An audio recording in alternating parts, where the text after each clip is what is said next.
What's up, guys? Shuki here. Before we start the review, I just wanted to say a thank you to everyone that has supported the channel by commenting, and subscribing all the time. I really appreciate it. We are now over 2,100 subscribers. This review is not sponsored. I do want to throw that out there. I paid for this controller with my own hard-earned 9 to 5 money, so you get my honest review right now. Alright, here it is, the Thrustmaster eSwap Pro. Officially licensed PS4 Pro controller, works on PlayStation 4 and PC. We're going to talk about everything that this controller has to offer. So it is touted as the most customizable, the most modular controller for the PlayStation 4. And I'd say that's right overall. The Astro C40 would be the other option, and this one definitely has a couple more options in it. So you can take off the grips here. They're attached by magnets. Also, the joysticks do pop out. They're attached by magnets as well. And so is the D-pad. So you can kind of swap these around and put them any way you want. I swear the D-pad comes out. There we go. Oh, dropped it on the floor. Let me get that real quick. So there you go. All the joysticks and the D-pad do come out. Now the triggers also come off. They are attached by a screw, and it comes with a little screwdriver that you can use to take them off from the controller. Now, I'm not going to do it right now because, unfortunately, this controller does not come with any replacements for them. Any additional joysticks, D-pads, buttons, triggers, nothing. What you kind of see is what you get here, unfortunately. For the most modular controller for PlayStation 4, and at the price, I think I paid almost $200 to import this. This one definitely should have come with extra parts and things like that, but anyway, we'll move along. The build quality of the controller is really great. It feels great in my hands. I think they spent a lot of time on it. It looks great. It feels great. All the buttons feel great. As you can see here, the D-pad isn't amazing, but it gets the job done. It's kind of a loose D-pad. It's not as tight as some other D-pads you've seen on other controllers. Kind of hard to explain. It would have been nice to get some other options for that. The joysticks feel really good. They definitely get the job done. They aim great. You can definitely change it in the software, which we'll look at later.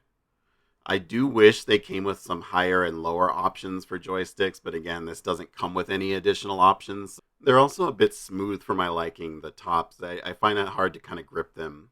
The buttons are real clicky like a mouse, which I really like about the controller. You got all your standard buttons, your PlayStation, your share, start.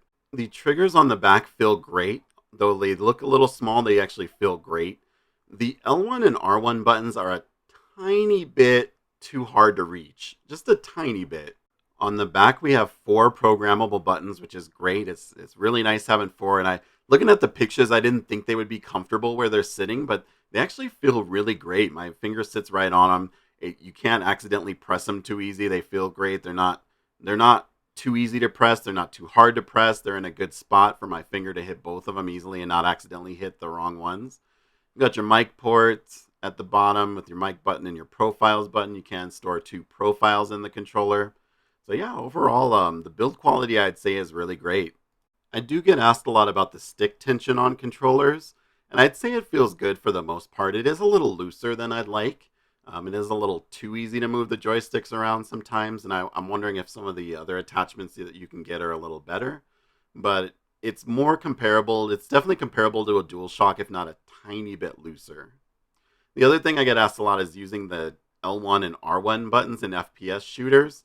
I would say, like I mentioned earlier, it's not as easy to reach L1 and R1 as it is on other controllers.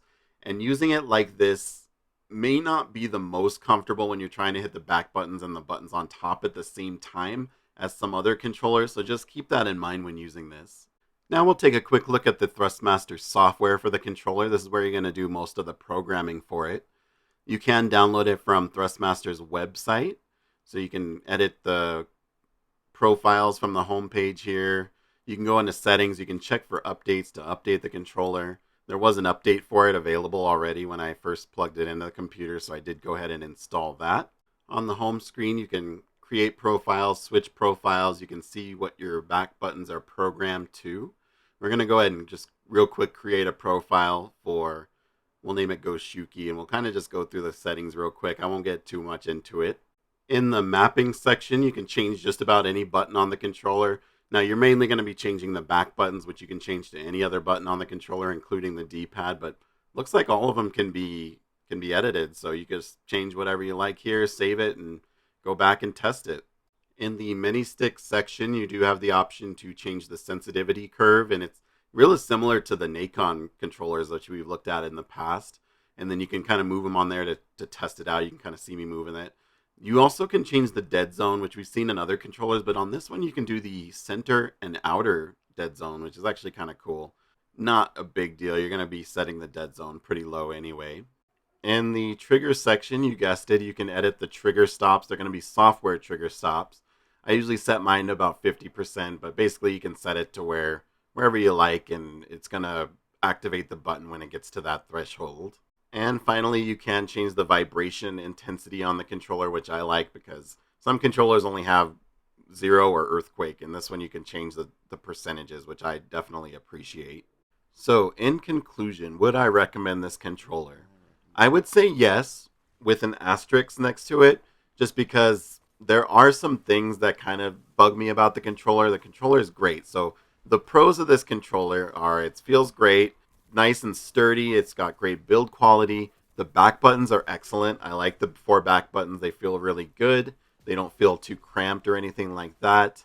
The buttons feel great. The controller has real good accuracy, as I'm not doing well demonstrating right now because I'm trying to talk, record, and play at the same time. I do also like the software, the customization options, and how easy it is to change all the modules and things on the controller. My biggest con is for the price of this controller, it should come with some kind of customization out of the box. You should get some extra triggers, maybe some extra joysticks that are higher. Some things just for the world's most programmable and customizable controller, why doesn't it come with any parts that you can customize out of the box? For the same price, you could get something like an Astro C40, a Scuff Vantage even, and those are going to have more options out of the box, better case, different parts you can switch out. So that is a huge bummer for me, and I know I probably said that a million times in this video. The joysticks do feel a little slippery on the top. Now I'm sure you could put some kind of cover on them, or maybe some control freaks would work on there, but it just felt like sometimes I had a hard time gripping the controller with my thumb, the joystick, and it just would be nice if it had a little bit of a different tip on top of the sticks. Finally, another thing that's going to bother some people is that this controller does not work wireless. Again, for the same price, you can go get another controller like the Astro or the Scuff that do work wired and wirelessly. It works excellent when it's wired, but it would be nice to be able to unplug it and use it wirelessly sometimes. So that's why I say yes with an asterisk. Yes, it's an excellent pro controller, no input lag, works really great. It's a real solid build controller. Everything feels good, but for the price of the controller, I feel like it should have more bang for the buck. So I'm going to let that be up to you to decide if you think it's worth it. I think you could probably do better at this price, but you can't go wrong with this controller if you do have the money available and you only need a wired pro controller. So just some things to think about there. Otherwise, I think I've talked enough for the day. I think we've covered just about everything. If you have any questions, drop them below and we'll try to get those answered. And we'll probably look at doing a comparison between this and the Astro C40 later, just kind of a full comparison. But thanks for watching. Drop a like if you like the video. Comment down below if you're getting the controller, you have any questions about it, or if you have any ideas about the controller that you want to share. And subscribe to the channel if you haven't already. Go Shuki out.